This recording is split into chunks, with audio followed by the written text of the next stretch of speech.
So let me start by saying welcome and thank you all for being here, and then I can make the link available to people who would have liked to have been here, but for whatever reason are not able to be participating with us. So I'm going to offer a very brief introduction and then, of course, turn it over to our authors and subject matter experts who will delve into the breadth and depth of what they have studied and experienced and written about. And then I will have some time at the end for questions. So Alan Molk, I believe, is known to most of you in our community. He's known for his kindness, he's known for his passion, and for his wit. He's a supporter of our Shiva support group, and there's been more than one Shiva that I've gone to where Alan is the only representative of the Shiva support group who's been there, and he's also stepped into a leadership role leading minions for us. So Alan, let me just take this opportunity to thank you for your dedication to that very important mitzvah. He's also supported our conversation project efforts, the next chapter, and wise aging. He's been an emergency physician since 1980, and he and his wife, Laura Bramnick, who is joining us, are the parents of triplets, I think one of whom is joining us. So glad to see the family here as well. Alan, as he talks about in the book, wrote this book with his cousin, Robert Shapiro, who also is joining us tonight. Thank you. In response both to his experience in his working life and also his personal experience with his mom's dementia, which he describes in the book. Robert Shapiro is Dr. Alan Molk's cousin. He's joining us from California, also a physician who works in emergency medicine and palliative care. I know him only from his bio in this book and learned that he had tragically lost his wife at the age of 29. So be interesting to know how that experience may have informed his life's work. So Dr. Molk gifted me with a copy of his book, and I found it incredibly well-written and engaging. I read it almost in one sitting. And the theme of preparing for end-of-life decision-making has been a theme through the Shalom Center for quite a number of years, starting with the Death Cafe that we had a few years ago, the Conversation Project, the next chapter, our recent conversation about Finish Strong.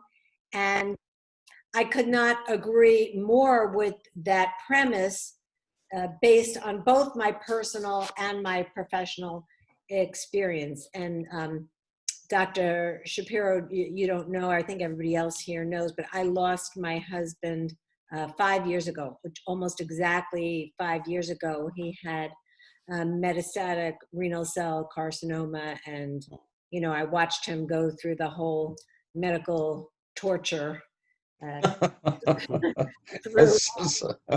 Said something about it, yeah. Through, that was my experience of it. And I frankly read Being Mortal after his death, and I so wish I had read it before he passed away, because I think that it really would have made a difference in how we might have engaged with that process. So the issue of the need for end-of-life planning. All right, bye-bye. Okay, hi Jetta, glad you're here. Has been exacerbated by the advancement of medical treatment, which is such a wonderful thing that allows us to sustain life, but we struggle now with the fact that we can sustain life past what many of us would really think of as the sort of quality of life that we would prefer to experience. And one of my big takeaways from Finish Strong, which was the book we all just read recently together and discussed, is to move away from that the warrior mentality, the idea of fighting, of doing everything mentality. And that's been a very powerful idea that's been influencing my thinking, that perhaps we do people no favor when we encourage them to fight, fight, fight, fight, because if death is the enemy and we're all in this battle, we are all going to lose that fight. So I appreciated in this book, Dr. Shapiro and Molk, their honesty in addressing the legal and financial issues that may drive the medical establishment to that do everything, we have to do everything mentality. They talk in the book about how we should be preparing, about what is palliative care, what is hospice care, and they provide, at the end of the book, 10 very fascinating case studies where they present a case with various treatment options, and fortunately for us, they then tell us what the answer is and how they might think through the answer to those questions. So there's a quote in this book that I'm going to stop with and turn it over to Drs. Molk and Shapiro. Human life is precious, but so is dignity.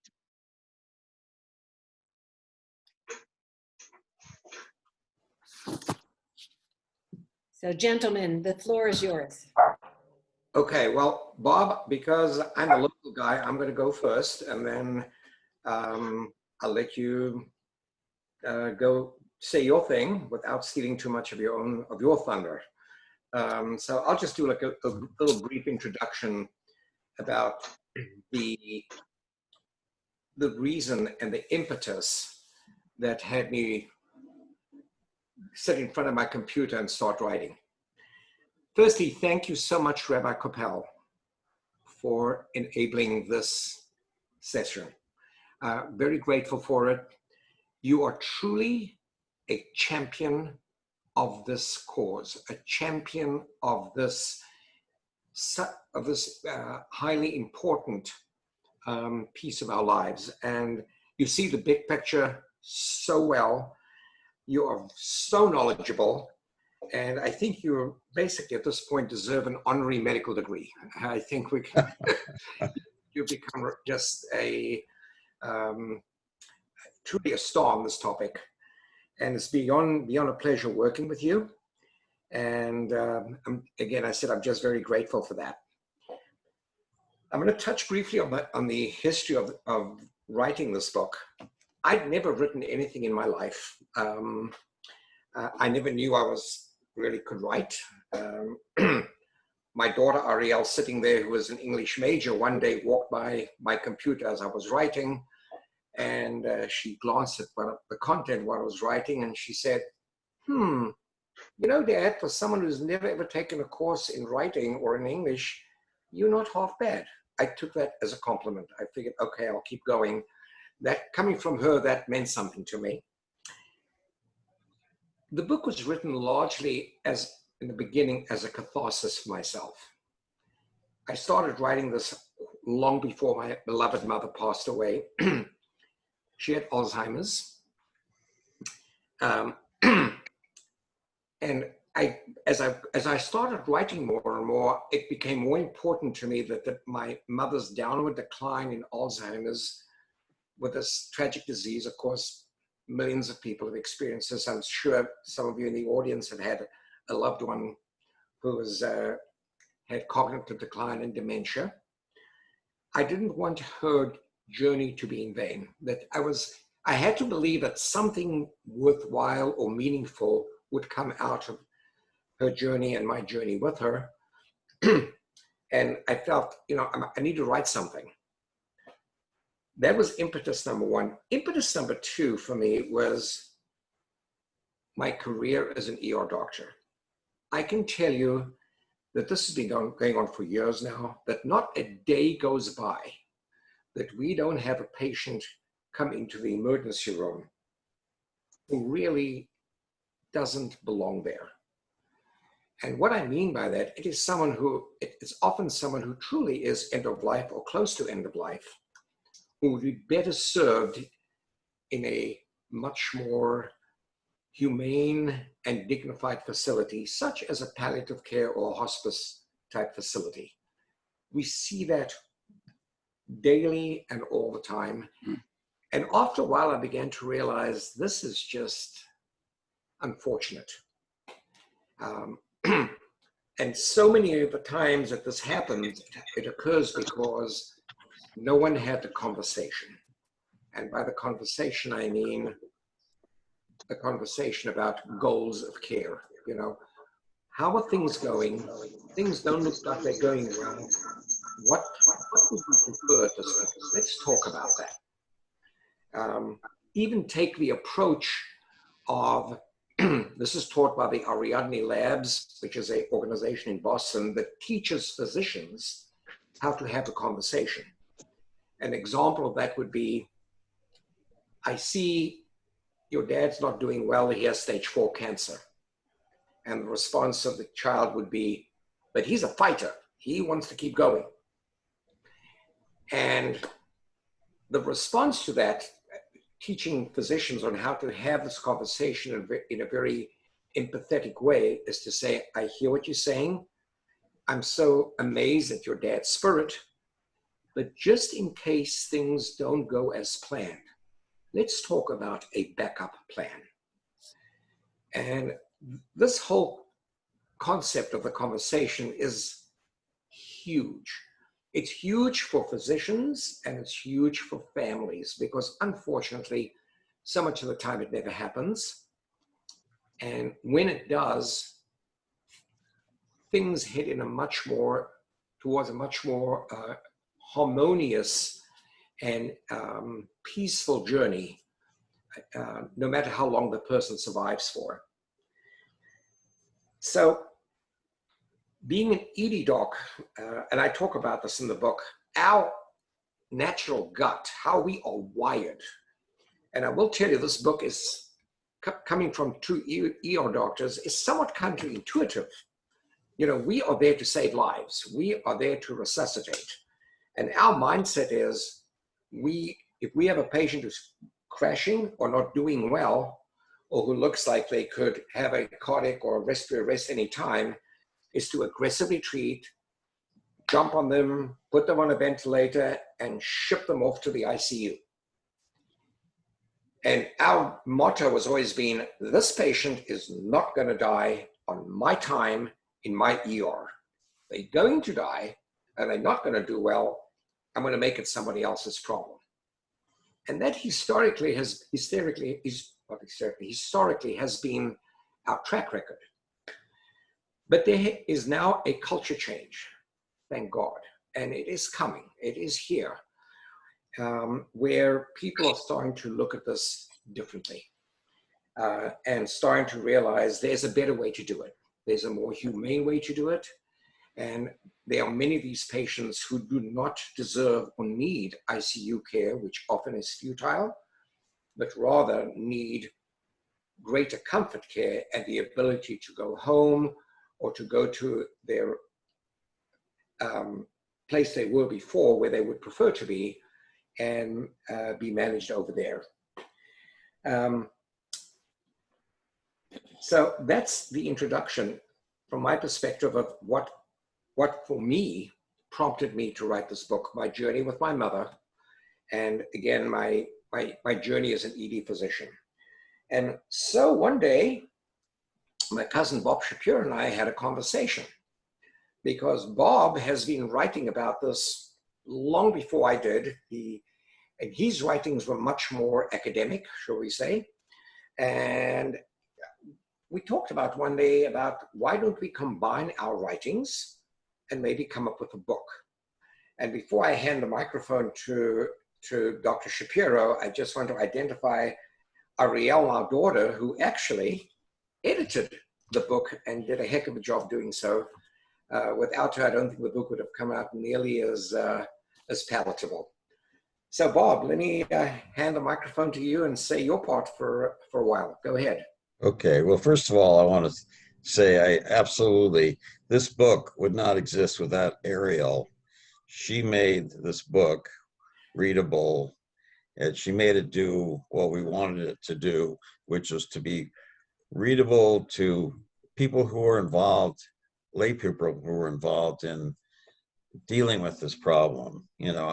As Alan, as you can see, brought a whole aspect of human kindness, warmth, understanding to this book, as he does with his patients. And that's, a major contribution. The book that I wrote, which I put away before I showed it to him, was very academic. It had a lot of information, but I don't think it would have been very appealing and to most people. So that's why I put it away. Anyway, but Alan and I are very much in alignment that medicine is the duty of the doctor is not to cure a patient. The duty of the doctor is to relieve suffering. That has been true forever. And it's only in the last maybe 100 years where we've been able to do a lot. If you go back to before 1940, we didn't have antibiotics, we didn't have steroids,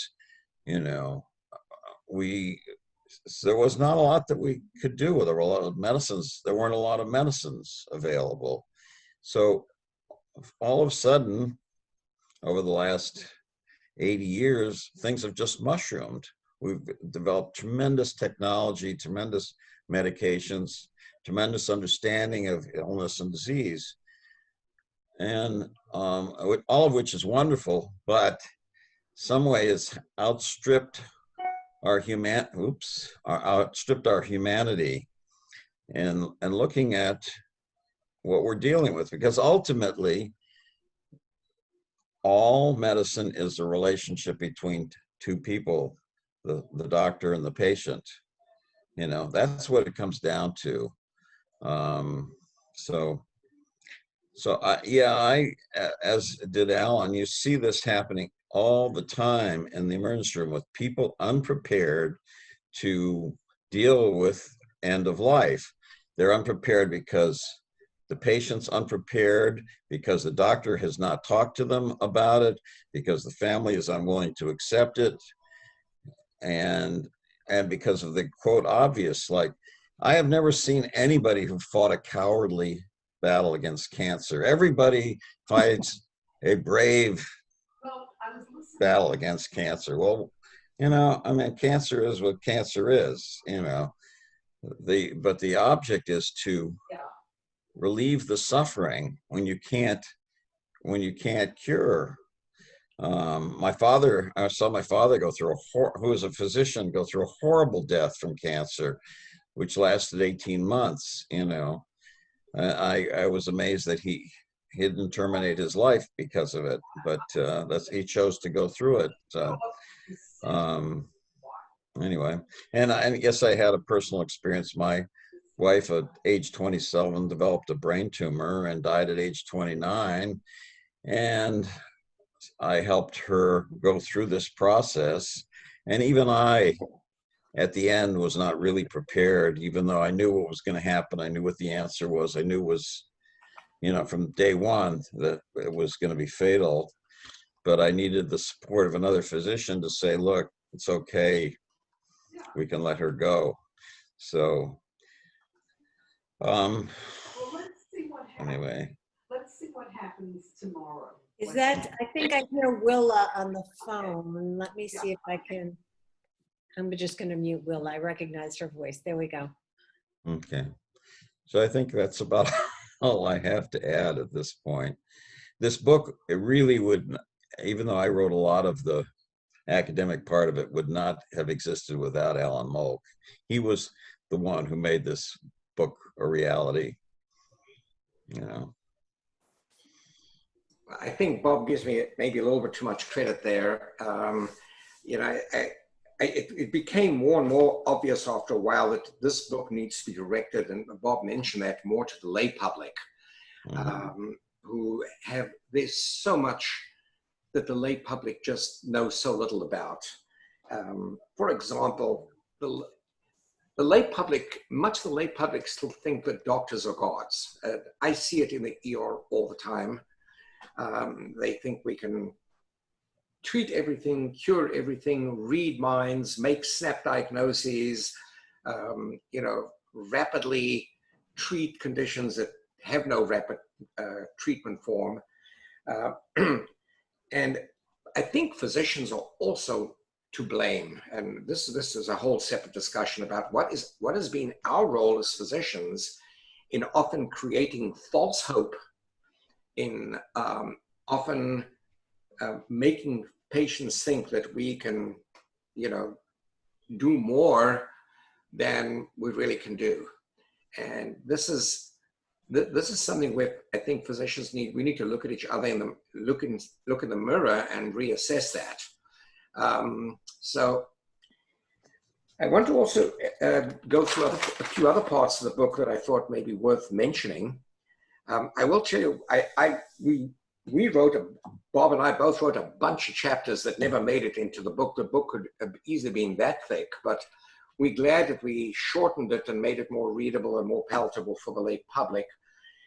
I also had several chapters that just I thought were good chapters, but I have them available, for example, on the blog. I write them as a blog about once a month or so in the website called, the website for the book, by the way, is called savingdignity.com. If you have any interest in reading these blogs, savingdignity.com. I even have a blog on the meaning of Yisker, my own little spiel about what Yisker means and how it reminds us of our own mortality. I talk a little bit about miracles. I have a little blog about planning, sort of obvious type stuff, but you may want to read it. The book addresses the importance of not sugarcoating as well. I think we emphasize in the book that the fact, whether we like it or not, life has a beginning, a middle, and an end.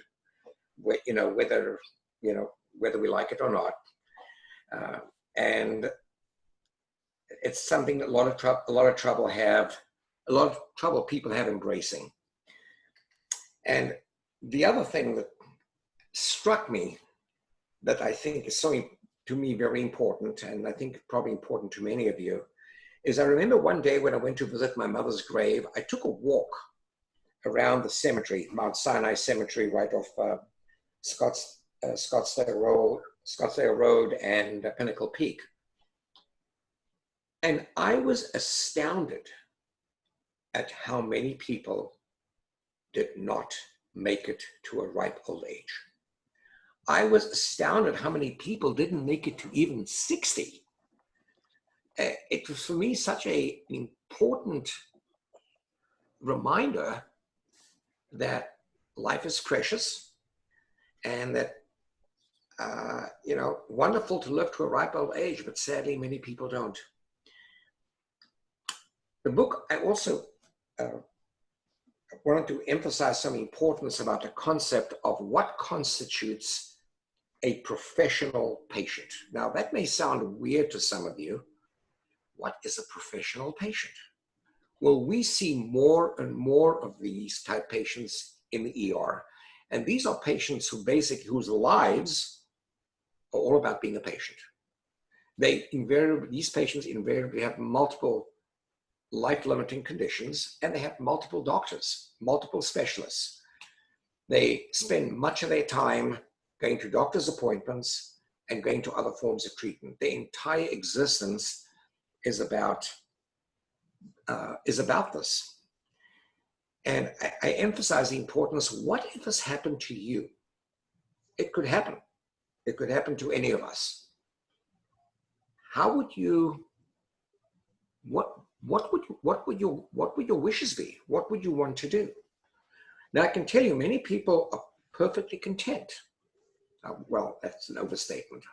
Many people adjust very well to this and can find themselves living their lives with a reasonable quality of life, at least for themselves, and plod along for X number of months. But I also see many of these professional patients in the ER, and many of them are miserable. They are just what I refer to in the book as sick and tired of being sick and tired. And there are several examples I give in the book. I could maybe give one later on if there's time. But the key point about the concept of the professional patient is, do you really want to be that person? So I invite all of you to think that, do you want to be someone who is straddled with multiple medical conditions, who spends 3 days a week in dialysis, who spends much time getting chemotherapy, who's had bilateral leg amputations from diabetes, who has chronic advanced congestive heart failure or emphysema, stage 4 cancer. These are just a couple of examples of serious life-limiting conditions that people plod along with for us, sometimes for an extended period of time. I can tell you, I, for one, can talk to for myself. I never want to be a burden on my family. I am so clear about that. My kids are clear about that. I will share a very touching moment with you, and I'll try not to get tearful when I share this touching moment. During the time phrase that my mother still had a little bit of insight when she was about half the way through, two-thirds way down through her downhill course with Alzheimer's, she did what many Alzheimer's patients do. She just disappeared. She walked out the door and started wandering around. Fortunately, I was able to find her, and I brought her back inside. It was summertime. It was hot as hell, and I sat her down and I admonished her. I shouldn't have done that, but on the spur, my gut reaction was to say, "Mom, I cannot believe you did this. I was worried sick about you. You disappeared." And she looked at me. And it was one of the few times I saw her cry. And she said, "Alan, I'm so sorry I'm becoming a burden on you." She was so profoundly apologetic and remorseful that she at that moment could perceive that, gee, I'm no longer who I am, and now I'm a burden on my children. And she would never have wanted that. I talk about in the book, one of the highlights of what I wrote here was one of my the epiphany that I had later on in her journey, talking about being a burden and being a professional patient, poor quality of life. And the epiphany occurred one day when I went to visit her in the care facility, in the Alzheimer's unit, and I used to dread going every time. It was so painful for me. I had to do a whole talk to myself, not to let myself get upset or down. It was every time a very painful experience. And then one day I sat with her and she was just staring into space, not recognizing me. She had to be fed. She was incontinent. And I thought to myself, wow, what if before she developed Alzheimer's, I had this crystal ball. I call it the crystal ball epiphany. And I held it up to her. This is when, at age 75, before she developed Alzheimer's. And I would have said to her, "Mom, I don't have good news for you. This is what you're going to look like 6 years from now," and show her a picture of what she looked like that day and ask the question, what would she have said? What would she have wanted? And without a shadow of doubt, her words would have been something along the lines of, "Oh no, please push me off a cliff." So, that part about the dignity part and not wanting to be a burden on our family, it's something the book invites everyone to strongly think about that, strongly consider that. You know, I know many of our children would gladly take care of their aging parents with love and with a huge mitzvah for doing that. But many parents may not want that. I for one, being one of them. And that's an individual choice. That's certainly, and both, you know, the both are to be respected and both are understandable, totally acceptable.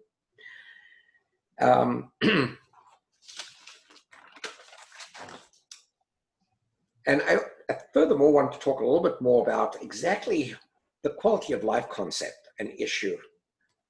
What constitutes an acceptable quality of life? And you'll be surprised that it's all over the spectrum. The one powerful example I like to use about this is the person who fractures their neck and becomes quadriplegic, who now is totally dependent on others for their activities of daily living.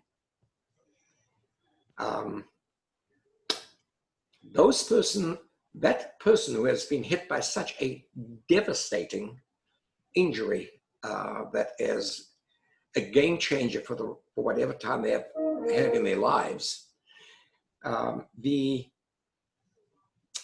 approach of someone who's had an injury like that, and I see these patients in the ER all the time, and they've sustained cervical, spinal cord injuries at the cervical level, some of them 10, 15 years ago, and are still going, receiving total care.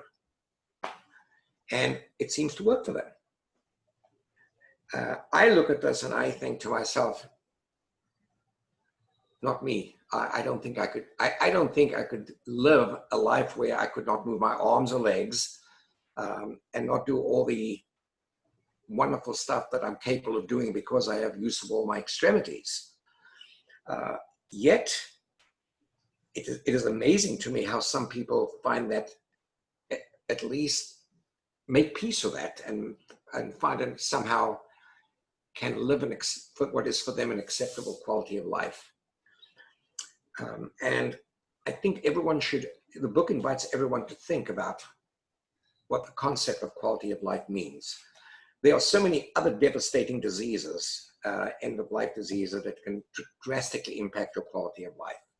And many of these are diseases where a patient would benefit from palliative and hospice care, such as stage 4 cancer, end-stage congestive heart failure, end-stage emphysema or COPD, devastating neurological diseases like Lou Gehrig's, advanced multiple sclerosis, advanced Parkinson's. And this is why it's so important to come up with a conversation. I think you actually listed those on pages 50 and 51. Yeah, thank you, Rabbi. So one of the things I did learn in one of our, that I got a hold of in one of our sessions at Temple High, was I met an attorney named Emily Kyle, who gave a nice presentation.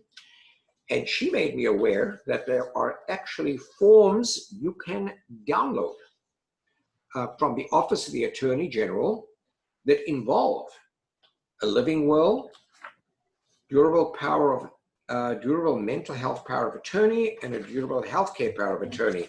These forms, according to her, are pretty good. They're not the be-all and end-all. And I just have to remind myself, I'm not here to give legal advice because my wife and daughter, who are both lawyers, will jump all over me. But just as an FYI, the importance from a physician to advise their patients to do this, to have a living will, to have a power of attorney, and then get a form like this that are available in each state, and then have it reviewed by an attorney, most preferably an estate planning attorney. So that is something I also we also talk about in the book and emphasize. One of the other parts of the book that I want to touch on one more time, and then I think I'll take a break, is we talk about being spiritual and the value and importance of it, because I see this over and over again. People who are spiritual do so much better when it comes to end of life and death itself. I look at the obituaries every Sunday in the paper, and I'm amazed at the obituaries that are written by Christians. He went to be with the Lord. He went to be in the arms of Jesus. He went home to join his parents in heaven. You hear these writings, and I know that this, whether or not we believe this, and whether or not the, people who feel this way are, really have anything to hang their hat on, but nonetheless, they successfully deal way better with end of life and death than those who have no spiritual connection. And I do want to tell one incredible story that I wrote about in the book of a child that is we see incredible cases in the ER, and we could probably write a book about amazing, crazy, wild, bizarre cases. Every ER physician can do that. But this one particular story of a Hispanic child who came into the ER and she was vomiting. The parents spoke no English, very little English, so we had to get the Spanish interpreter to get the information we needed. It turned out that the child was sent to the ER by her pediatric oncologist because she was vomiting and she had a brain tumor. And she was going to get treatment, but she just needed medication to help her control the vomiting. I'll never forget going into the room with the interpreter, and I instantly felt something very unique and very special. I felt something in the air that was quite powerful. I looked at the parents, and they were as calm and serene beyond imagination. So I asked the interpreter, I couldn't help but ask this question. Please ask the parents. I know that they have a child who has a very serious disease, and many parents would be very distraught, and there would be grief in their face. But yet what I see on their faces is calmness and serenity. And she asked the parents that question, and the response was, because it's all in God's hands. We have faith. And I was just blown away by that. So, again, I encourage whatever spirituality people can grab onto or use, that it can only help. I don't see how it can hurt. All right, Bob, go ahead. Maybe you want to... That was beautiful, the whole thing that you said. I just wanted to add something from a different point of view, which is, years ago, I read a wonderful book called The Culture of Narcissism by Christopher Lasch, which explains about the American psyche and how we are so unaccepting of aging and death. And this has a lot to do with what we're dealing with too. We, the individuals, are not accepting of it. The families are scared to death of it. So often, even if the individual accepts it, says, this is enough, it's the children who can't accept it. It's their own anxieties which push the parent into getting treatment. And it's often the child that's the furthest away, the one that lives in, no offense to Pittsburgh, or say Pittsburgh, and they want their family in California to be treated, but they're not going to be there, but they're the one that's pushing it. And also the physicians, we're American physicians, we're also guilty of the same thing. We're also guilty of being afraid of death, and we're taught that death is the enemy, which is not the truth, so anyway. It's a really important point you say, and in my work as a rabbi, I see this all the time, the exact phenomenon that you're describing, where there are 3 kids, and there's a diversity of opinions about how the treatment should go. And you're right, often the person who has been least involved, likely motivated by a sense of guilt, is like, well, we have to do everything, it's my mom, it's my dad. And yet another important reason to have this conversation together as a family, not in extremis, is so that the kids can all be clear about what their parents' wishes are, and those decisions do not have to be made in emotional duress. Right, absolutely. A very good point. May I ask a question? Yes, Sandy, you can certainly ask a question. Also, I just wanted to point out the chat room on the right there. So if people, as you're thinking of questions, feel free to write them, because we're over more than one screen, so I can't necessarily see everyone all at once. But Sandy, please. Well, here's the thing. I was reading this very important book during the coronavirus pandemic, now. And I had a discussion with a friend of mine who's also on the call. And while in general, I understand about somebody who has a chronic illness that's going down, and what kind of end do you want? Well, what about a situation like the coronavirus? We're all, over 65 in this chat here, except for Ariel. And some have some health conditions that are the targets of, that are more serious with coronavirus. When you're faced with, the question, what do you want them to do? We may have a healthcare, directive, but, who should be on a ventilator? Who shouldn't? I hear about women and men who are in their hundreds who are surviving it, and others who aren't. And so, how do you make that decision? I don't think there's an absolute answer. You have to remember, and this may sound cruel, but influenza, coronavirus, pneumonia are not bad ways to end a life. There's not a lot of suffering with it. It's not like dying long-term of cancer, where you may be in a lot of pain and there may be a lot of suffering. So I know it sounds paradoxical, but it's not all bad, And as far as to making a decision, well, it becomes an individual decision. Do I want to be on a ventilator at age 100? I don't think so, but it's not for me to say that you can't be. I don't know if that answers your question. I agree with Bob on that it is very much an individual decision. You have to take every case in its own individual case. And we are for us, this is unprecedented medical times, what we are seeing with the coronavirus here and worldwide. So much of the decision making is, it's hard, and it's unprecedented, and it's not always right. It's not always, sometimes the decisions aren't right, and sometimes they're brutal, that we have to do, unable to save people who may be salvageable, which is what happened in New York. But at the same time, we just have to realize that we do the best we can under the circumstances, and some people are going to make it, and unfortunately some people are not going to. And remember that putting people on a ventilator is not really treatment.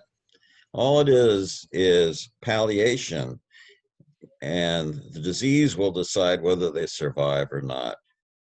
Yeah, it may be keeping them alive temporarily, but it's not like it's not a antibiotic for a bacterial infection.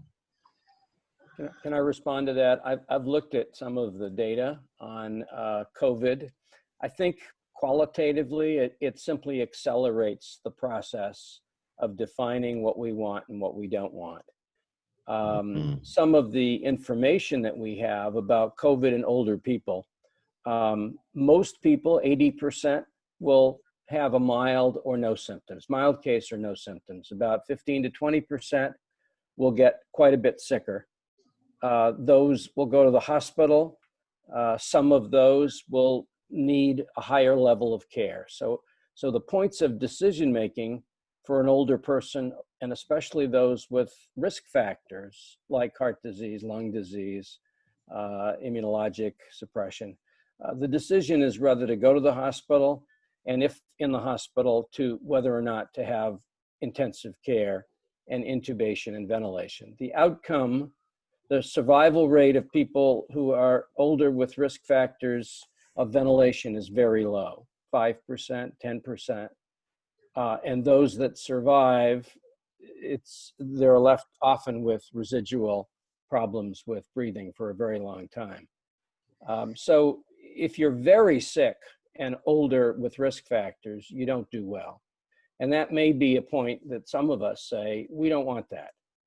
Going to the hospital and being put on your stomach and getting IV fluids and some medications, that may be helpful enough for some. So I think the real decision is, do you want to be intubated and ventilated if you're older with risk factors? Yeah, I think that's true. That's true. So Ariel posted a whole host of questions in the chat. Let me read her whole post and then you can respond to them one at a time. So she says she has a compound question. What should young people, young adults take away from this book? We know that this is a conversation that people should have with their elder family members. Should we also be having the conversation with younger adult children? The book expressly speaks to older adults. What would you say applies to younger adults? Should the conversation start with children, teenagers, young adults, middle age? Would you suggest a different course of treatment, for example, Bob's wife who got sick at 27 versus Alan's mother who became ill in her 70s?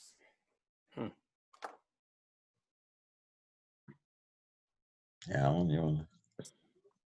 And I'll just point out, Sarah Pakowski responded that in her family, and she has a son who recently recovered from COVID-19, so this was very real for her family, that they've discussed it from everyone. She has adult children, the perspective of the adult children, that she feels it's just as important for her as a parent to know what her children might want as it is for her children to know what she wants, because the sad reality of life is that young people get sick and die and are in accidents and all kinds of tragic things occur. Yeah. I have to say that we actually started discussing this with our kids when they started driving, believe it or not. Was the first moment that, and I also have a child with chronic illness. She has Crohn's and has been hospitalized and things. And I think it was because of those kinds of things. And I lost my mother at a young age and I lost a brother. So I think these issues have always been a part of my life. So we've been speaking to our children since they were obviously since they were 16, knowing what they would choose, because as a parent, you have to make those decisions for them when they're underage. I think that's very wise. Let me answer the question this way. The biggest problem we face is the topic for too many people is taboo. People don't want to talk about this topic because it's awkward, it's uncomfortable, it makes them, it takes them out of their comfort zone. And we have to make this topic, find a way to make this topic easier to talk about, easier to put on the table, easier to talk about at the dinner table. And make it something that is the norm. We talk about. I talk in one of my blogs about preparing. We spend so much preparing at the beginning of life. We spend preparing with prenatal care and the breasts and the baby's room, and there's all kinds of preparation at the beginning of life. Middle of life, even more. College, engagements, marriages, careers, college. But end of life, we sweep it under the rug, and we have to come to the point that this shouldn't be swept under the rug. It should be part of normal conversation. And I think that in part would answer Ariel's question. It should definitely be discussions that started in young people. I don't particularly didn't like talking to my kids about it because it made me feel awkward. It made me feel, wow, there's a mortality. There's being in touch with your mortality here. That's kind of awkward. But we need to overcome that. And the beauty about having the conversation is nobody has ever regretted having it. No one has ever said, oh no, I spoke to my kids about this. This was terrible. But people often have regrets when they don't have a conversation, and end of life is painful and traumatic. Ariel, does that help you? Good. Marcy Burgess was wondering about how to incorporate something like medical coma and ventilator into medical directives. So that may be more of a legal question than a medical question. I don't know if anyone is prepared to respond to that. Well, if you have an advance directive, excuse me, a durable power of attorney, you can then designate the different scenarios that you might want. You know, under this circumstance, I want this done. Under this circumstance, I may not want this done.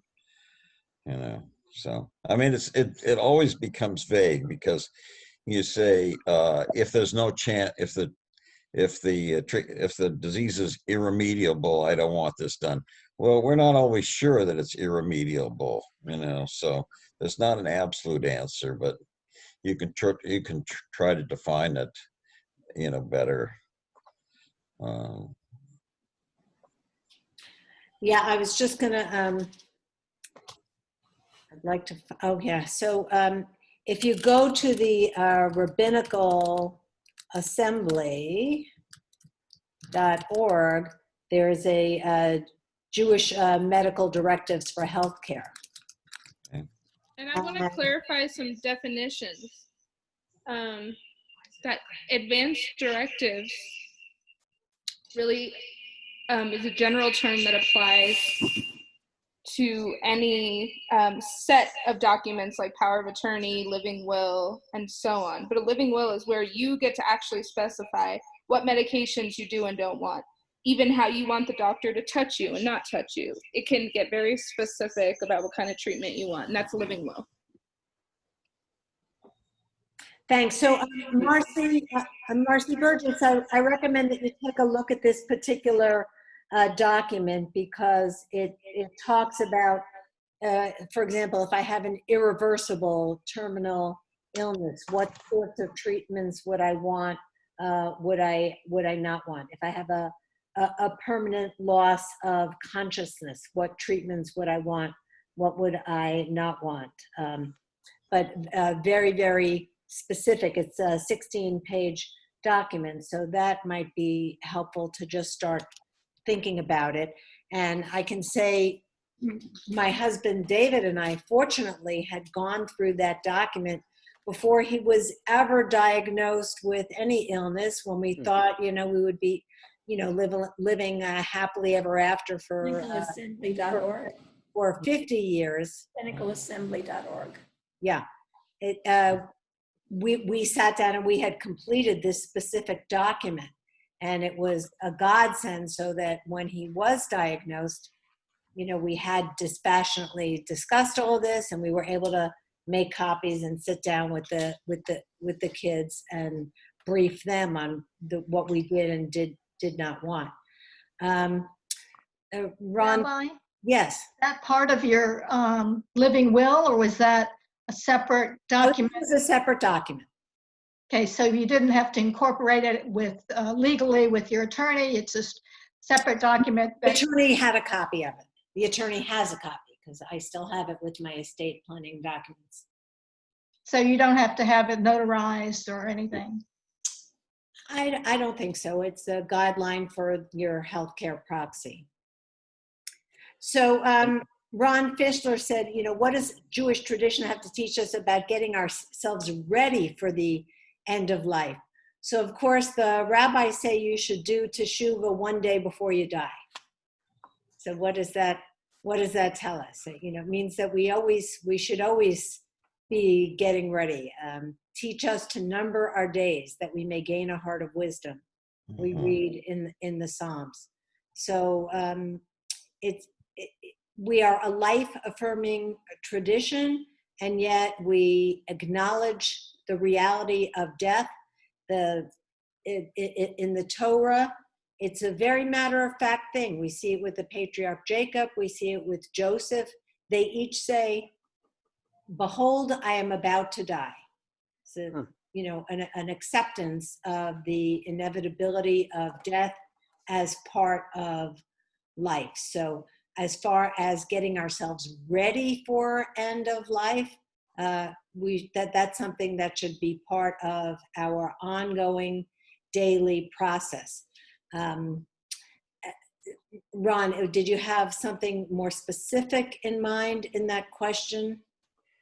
Well, people who sometimes write about this now, at least in the lay literature, I'm thinking of Katie Butler in particular, says there are certain sort of things that you should do. You should find a way of expressing gratitude. You should say thank you. You should say, I forgive you. So that there's a conversation that takes place that basically makes peace with everyone. Now, I suppose every Yom Kippur is like a rehearsal in that regard, right? We're supposed to. Well, it's beyond Yom Kippur. There's the Kriyat Shema al Hamitah, the nighttime Shema prayer that is meant to be said on a daily basis, and that includes an expression of forgiveness on a daily basis, not just, so certainly not just waiting for Yom Kippur. Mm-hmm. Now see how fast I might be able to put my hands on that. You know, I always, when I talk to my children at the end of a phone conversation, I always say, I love you. And they do the same thing. That way you're covered. Mm. Right. Well, So I think I just put this document up in the chat if you want to take a look at it, the Kriyat Shema al Hamitah. What completely fascinates me about this document is that the expression of forgiveness talks about not only in this lifetime, but in a previous lifetime. So, you know, we don't often think about Judaism as having a concept of reincarnation. And yet, in the words of this traditional prayer, we preemptively offer forgiveness for any wound that has been caused to us, even in a previous lifetime. So I think that's pretty dramatic.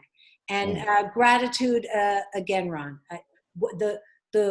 as you well know, the word Yehudi, which is the Hebrew word for a Jew, comes from the same root as the word Todah, which is thank you. To be a Jew is to be grateful. That is our spiritual path. Interesting.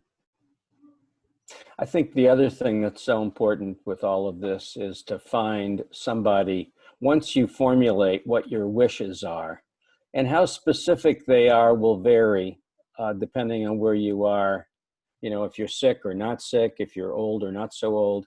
So, I mean, you're constantly updating them. But I think the key is to find someone who will understand them and speak for you if you can't speak for yourself, and give consent to medical procedures, and meet with the family to put heads together in terms of making the decision as to what it is that you would have wanted. So it's important that we all figure out what we want and then communicate that to our loved ones, and then appoint somebody. And it could be a family member, it could be a close friend, but someone who ultimately may have to make that decision if you're not able to do it for yourself. So I want to address a question to Alan. Alan, you mentioned earlier that there were many other chapters that you could have written, that you might have written, that I want to know what was left on the cutting room floor.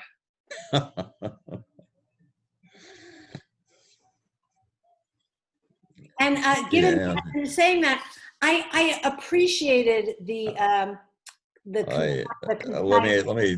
me interrupt a little bit, because what was left on the cutting room floor was philosophy, psychology, ethics. I wrote, there was a chapter about the right to die. It talked about the Quinlan case and so forth. So there was a lot of stuff that was, and there was a lot of stuff about physiology and so forth, which you also cut out. So Ariel, you did a great job editing the book. When I read it, I was incredibly impressed with how well written it was. And I was not aware that anyone had helped with the editing. And you know, so little of the mystery is gone now, because I was just amazed that your dad, you know, wrote this so wonderful, well-written, accessible, you know, so cogently put together, Very clear. flows so nicely. So now that I know there was a little magic behind the scenes that Absolutely. it just didn't roll off his typewriter into the form that we have it now. Absolutely. So Thank you.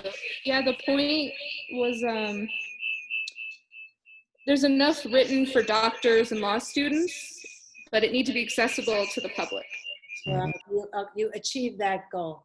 So we have Absolutely. a couple of minutes left if there are any final questions or comments. And again, I can't necessarily see everyone, so.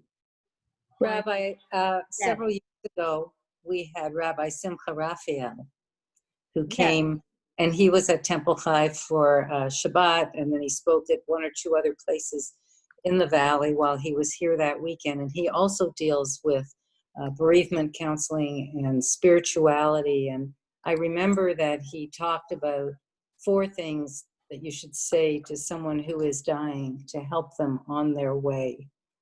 I can only remember 3 of them, but the 4th one will come to me. But there's a lot of people out there who are all concerned with end of life and how that can affect us. So yeah, I put up in the chat, his classic book is Jewish Views of the Afterlife, a very, very comprehensive academic survey of Jewish teachings on the afterlife. If that's a subject of interest, there's a newer book that is even a little bit more far out, I would say, called Does the Soul Survive? That's by Ellie Spitz, Rabbi Ellie Spitz. So they're both good books. Ellie Spitz gets into previous lives, which is something that Simcha Raphael doesn't necessarily address. But you know, when you talk about what to say to someone who is dying, you know, one of the holiest things that I get to do as a rabbi is to say the vidui with people who are at the end of their lives. And that is the classic final deathbed confessional prayer, which many Jews are not aware that we even have such a thing in our tradition. But I always, in the context of that moment, make sure that I address the dying person directly and let them know that we, the community, are there to take care of their loved ones, and it's really okay for them to let go. And, you know, a lot of times that's really helpful for people to just have that permission. And if you're not familiar with the Vidui prayer, I just put that up in the chat as well.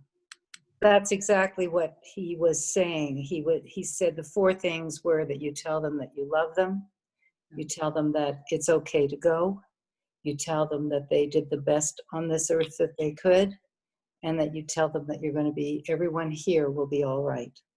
And that somehow is his. Yeah, that's really good.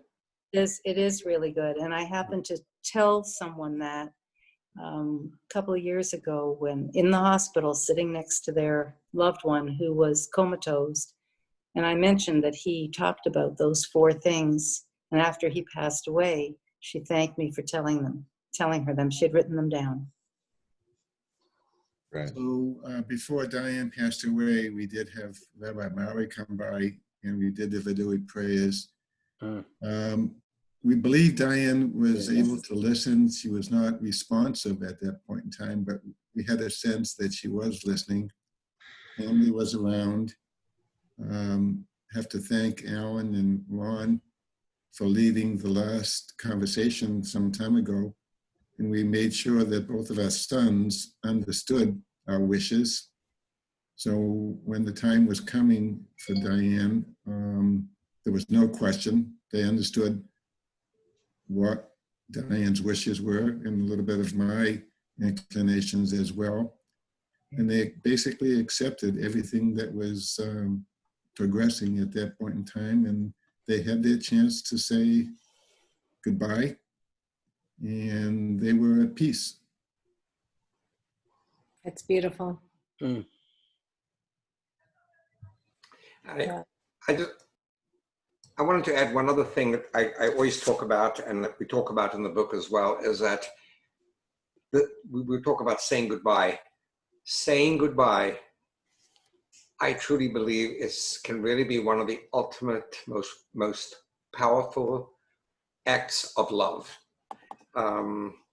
Giving that person permission to move to a new city or a new hemisphere or a new world, and loving them enough to say, it's okay, I'm giving you wings, as an incredible act of love. And I know those of us who are pet lovers, who have had dogs or cats, we know exactly what that means as well. Very nice. Rabbi, I want to thank you for having us on. I do appreciate it. It's been a pleasant hour for me. I hope for everybody else. Well, it's, it's one of the silver linings of the situation that we find ourselves in. This was originally intended to be an in-person presentation, in which it is unlikely we would have had the benefit of your participation, or maybe even Ariel's for that matter. So we're grateful for the technology that allows us to be together. I am recording this session. I will upload it to YouTube and disseminate the link so that any of you can share it with anyone that you think might appreciate the conversation. And I do know that there are a number of people who would have liked to have been here tonight who, for whatever reasons, couldn't have been, and that way they'll be able to hear as well. Any final thoughts? Dr. Molk, you want the last word? I'm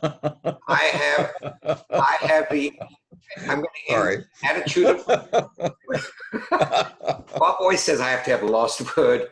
I end the evening with an attitude of gratitude, to thank my wife, my kids, Bob, Rabbi Koppell, and all the attendees. And, it's very meaningful for me. If this book, we self-published, and I vow to myself, if this book just helps a handful of people through a difficult journey, then it's mission accomplished. And I thank you all for being here tonight, and all for listening. And Rabbi Koppell, thank you for being such a champion. Thanks so much. Thanks. Thank you, Alan. Thank you all very much. Thank you. Thank you so much. Bye-bye. Good night from Maine. Bye. Good night. Close touch. Good night.